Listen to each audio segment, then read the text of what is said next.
una palabra que está en Segunda de Tesalonicenses. Vamos a estar buscando la palabra del Señor y tanto hemos compartido en este día que en realidad a veces, como decimos, sería solamente orar porque nos hemos estado gozando. Cantábamos ese segundo himno, de estar agradecidos y llorar en la presencia del Señor y amamos y bendecimos su nombre porque sabemos, aquellos que hemos llegado al Señor, un día hemos entendido que éramos pecadores y que había una carga, un peso, un agobio en nuestras vidas que nadie lo podía sacar. Y cuando entendimos quién era Jesús, mucha gente tiene información de Él, sabe de Él. Es como cuando conocen la biografía de una persona. Mucha gente habla de Jesús. No todos tienen una experiencia con Él. Nicodemo sabía muy bien, porque enseñaba en la sinagoga, porque era un maestro. Hablaba tan bien de lo que decía Isaías y Jeremías y de lo que hablaba David en sus salmos cuando hablaba de Jesús. Él conocía la Escritura, pero estaba viendo que el maestro se estaba moviendo en el pueblo, haciendo milagros, prodigios, sanidad, llevando el Evangelio, y algo tuvo inquietud él, porque a pesar de que lo veía no había tenido un encuentro con Jesús. Usted conoce esa historia. Algo lo movió y era que él quería saber realmente si ese era el Maestro, Jesús, el Salvador. Y aunque la manera en la que se acercó a él fue un poco de noche, con temor de que lo vieran los otros religiosos, saber que estaba con Jesús, y bueno, ustedes saben bien lo que nos enseña la palabra, ¿vio? No todos veían a Jesús de la manera que nosotros lo vemos como el Salvador. Algunos peyorativamente le decían que era el hijo del carpintero y otros le decían que te haces a ti mismo. Y usted sabe que no todos lo veían a Jesús como el Hijo de Dios, como el Redentor, como el que traía el perdón de pecados para nuestras vidas. Pero él lo quiso conocer. Y créame que Jesús tenía palabra para poder darle. Seguramente así nos pasó a nosotros. Quizás teníamos información de Jesús, sabíamos, pero no habíamos tenido un encuentro con Él. Y créame que cuando nacemos de nuevo, esta vida espiritual es una vida que no merece que nosotros la dejemos de lado, sino que tratemos de esforzarnos y cultivarla. Y ser agradecidos porque no hubiese habido ninguna otra manera de poder acceder a la vida eterna con Jesús si no hubiese sido por Él. Porque vida eterna va a haber para todos. Todos van a tener vida eterna, pero no la vida que nos enseña la palabra, donde nos da la esperanza. La vida eterna con Jesús es gloriosa, pero hay otros que eternamente morirán y nunca terminarán de hacerlo, porque no han elegido el camino de Jesús. La palabra del Señor dice en Segunda de Tesalonicenses, si quiere leemos todo el capítulo. Por lo demás, hermanos, orad para nosotros, capítulo 3 de Segunda de Tesalonicenses, para que la palabra del Señor corra y sea glorificada, así como lo fue entre vosotros. El pedido de este hombre de Dios, que era el fundador de la iglesia y aquel que trabajaba, dice el Señor, como nadie, lo llenó todo del Evangelio. Este hombre nos da una enseñanza porque era tan dependiente del Señor. Por donde iba y se movía, lo primero que pedía era oración. Oración a favor de su vida. Pedía oración para hablar lo que convenía, pedía oración para que el Señor le prepare territorio, pedía oración para que la palabra corra, porque si la palabra tiene esa libertad para manifestarse, la palabra es espíritu, y esa palabra, dice, es la que nos hace a cada uno de nosotros dar convicción del pecado, del error, de aquello que está mal y aquello que también, seguramente, si estamos en el Señor, podrá haber cosas que están bien, pero había muchos en ese tiempo que no conocían de Jesús y era necesario que se les predicase. Cuando leía esta escritura una y otra vez, todo este tiempo yo se los vengo contando, es como que el Espíritu Santo está trabajando en nuestras vidas. Hoy lo volvió a decir otra vez de nuevo el siervo. ¿Qué función tenemos hoy nosotros como iglesia? ¿Qué quiere el Señor hoy de nuestras vidas como iglesia de Jesucristo? Y hoy quizás no lo tenemos que llenar todo del Evangelio porque ya está todo lleno. Está predicado.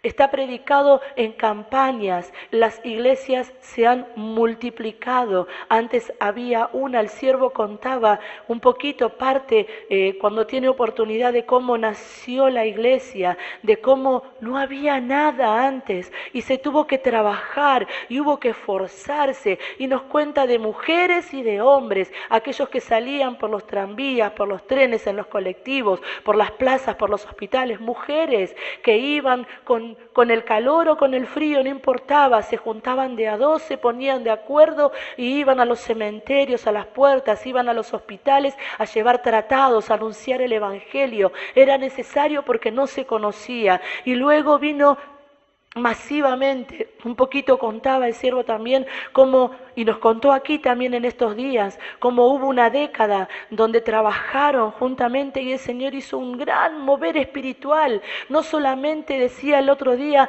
nació y dijo las palabras, hoy comienza, no sabemos cuándo termina, y eso se proyectó a través de los tiempos y fue dando sus frutos y siguió creciendo. Y yo meditaba en el Señor, Señor, la responsabilidad que tenemos hoy nosotros. Aquí la palabra dice, hermanos, oren por nosotros para que la palabra del Señor corra y sea glorificada. Y hoy dijo el siervo que cuando llegamos a la radio, y me miró y preguntó, ¿es verdad lo que digo? Y claro que sí, están los chicos ahí que son los que atienden el teléfono. Ayer mismo, en la cantidad de llamados, hermano, abundancia de llamados. No llegábamos con el tiempo para poder terminar, dedicándole la última media hora del programa para poder terminar y quisimos cumplir con todos y nos apurábamos para orar. Y la gran necesidad que hay, como dijo el siervo, de 2, 3 llamados, uno de cada 2 o 3, uno está pidiendo por un familiar o por una familia que se apartó para que vuelvan, no uno. A veces es uno el que queda en el Señor y la familia es la que se aparta para que vuelvan al Señor y pidiendo una y otra vez. Y hoy ya el desafío es diferente.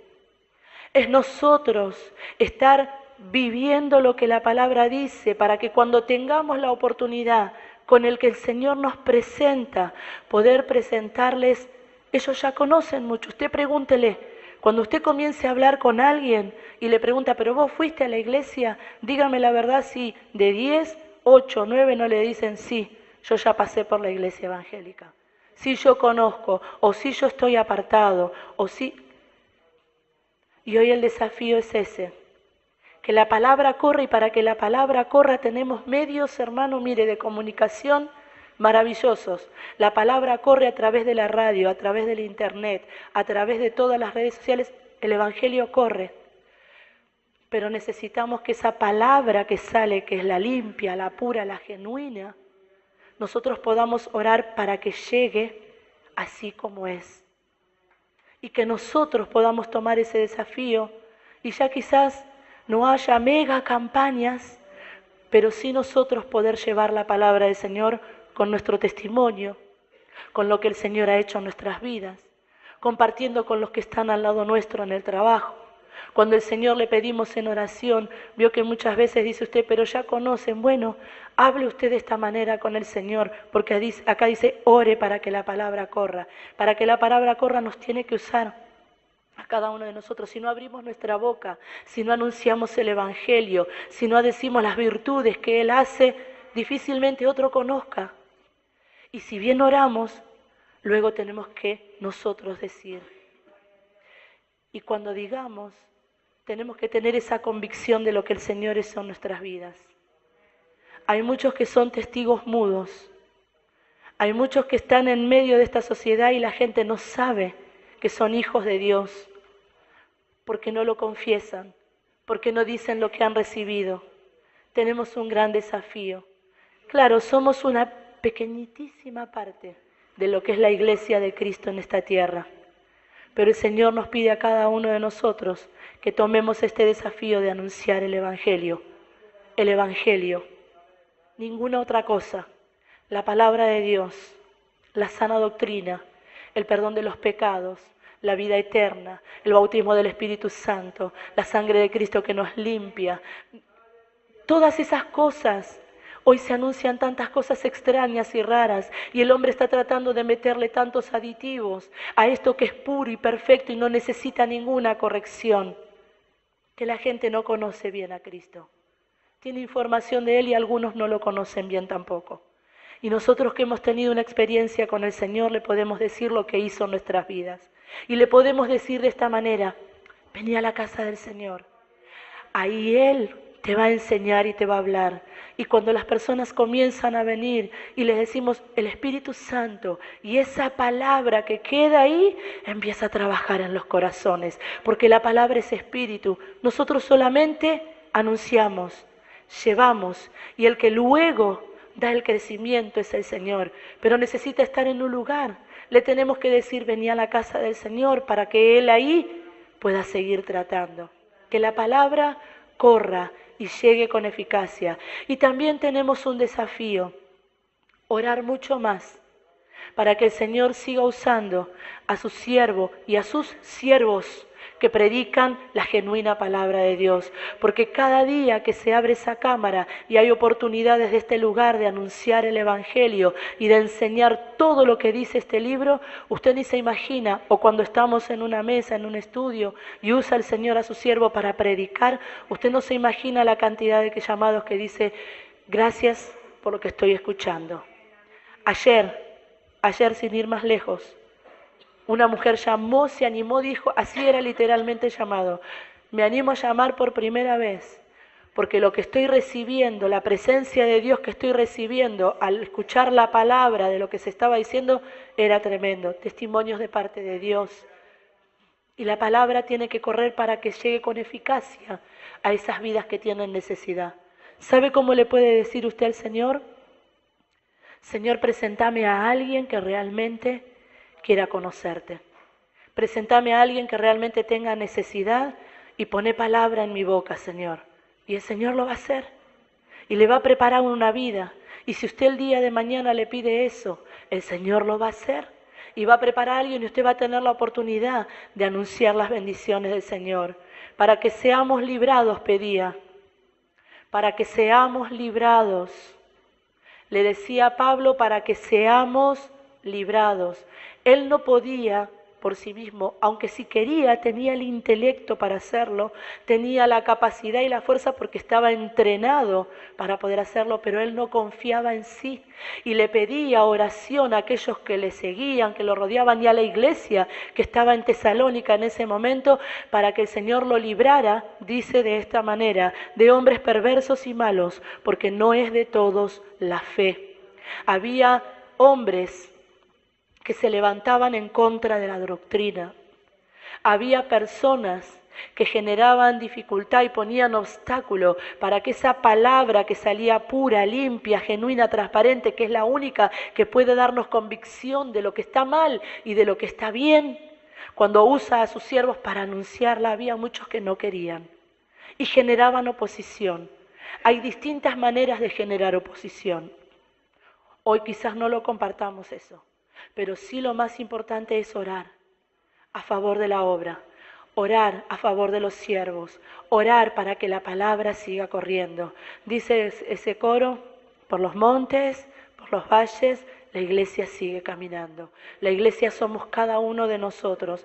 Ore para que seamos librados y para que esta antorcha encendida que está en Lazar 1853, porque es una antorcha encendida, porque la palabra en este lugar reina y gobierna, siga alumbrando a otros que tienen necesidad, siga corriendo sin impedimento. Hay muchas formas de generarlo. Y tenemos que orar para que el Señor sea Él el que vaya obrando. Porque cuando esa palabra llega a las vidas, reciben bendición. Dice: pero fiel es el Señor, que os afirmará y guardará del mal. ¿Usted sabe lo que es estar afirmado?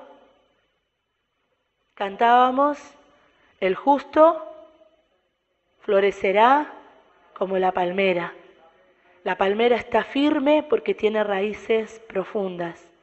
Y cuando nosotros confiamos en el Señor, dice Él que como es fiel, nos mantendrá con solidez, con firmeza, no fluctuando, no cambiando, no variando, no buscando en distintos lugares, con firmeza, creyendo y teniendo convicción porque sabemos, porque tenemos la experiencia con Él de lo que ha hecho en nuestras vidas.